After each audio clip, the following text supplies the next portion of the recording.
Nəzər adamı məzara qoyar deyiblər. Tesla isə enerji ilə əlaqələndirir. Qədim inanclardan elmi faktlara qədər.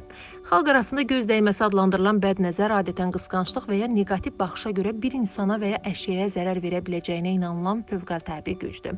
Nəzər sözünün mənası ərəbcədən tərcümədə baxmaq, görmək deməkdir.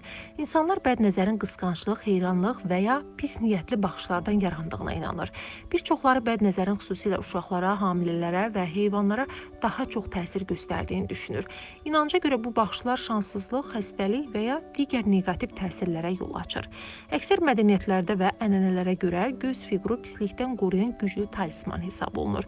Qədim Şumer, Babil, Misir, Yunan və Roma mədəniyyətləri ilə yanaşı Semit, Fars, Hind və müxtəlif Avropa tayfalarını əhatə edən geniş coğrafiyada həm keçmişdə, həm də bugün mövcud olan bu inancın dəqiq başlanğıcı məlum olmasa da eramızdan əvvəl 4000-ci ilə aid olduğu qəbul edilir.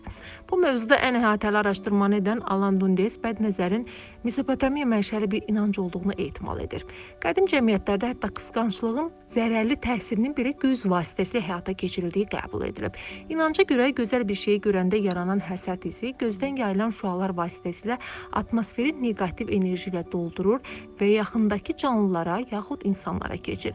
Buna görə də qədim dövrlərdə hər növ xəstəlik, bədbəxt hadisə və ya ani ölümlər bədnəzərlə əlaqələndirilirdi.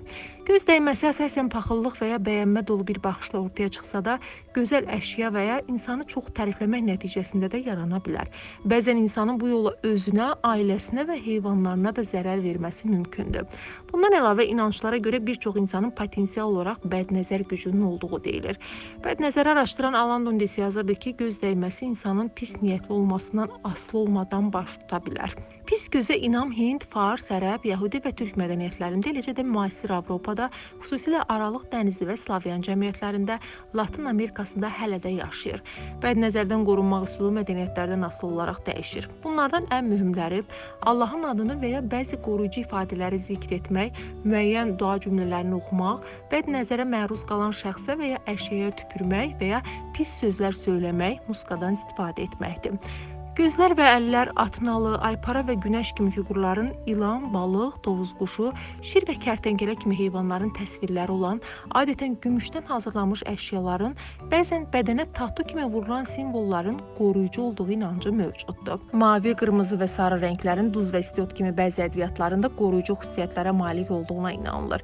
Bundan əlavə, nəzəri dəydiyi güman edilən şəxsə hədiyyə vermək, ona istədiyi yeməyi təklif etmək, ona aid saç, dırnaq, paltar kimi əşyaları yandırmaq, uşaqların üzünə, böyüklərin göz qapaqlarına his sürtmək, evə sarımsaq asmaq, oda duz atmaqla da neqativ təsirin qarşısının alındığı düşünülür. Türk xalqları bədnəzərin gücünə inandığından nəzər adamı məzara qoyar kimi deyim də var. İngiltərənin Leeds Universitetində bədnəzərlə bağlı aparılan araşdırmada bu deyilənləri dəstəkləyir. Bu araşdırma çərçivəsində 6 nəfər 2 həftə ərzində bir əşyaya fokuslanıb və nəticədə biokimyəvi dəyişikliklər müşahidə olunub. 6 nəfərin gözlərindən çıxan frekanslardan yayılan elektromaqnit dalğaları təsbit edilib. Yəni gözlərin qarşısındakı əşya və ya insan təsiri danılmazdı. Enerjiyə inananlar bədnəzərin gücünü ABŞ-li ixtiraçı Nikola Tesla'nın fikri ilə izah etməyə çalışır.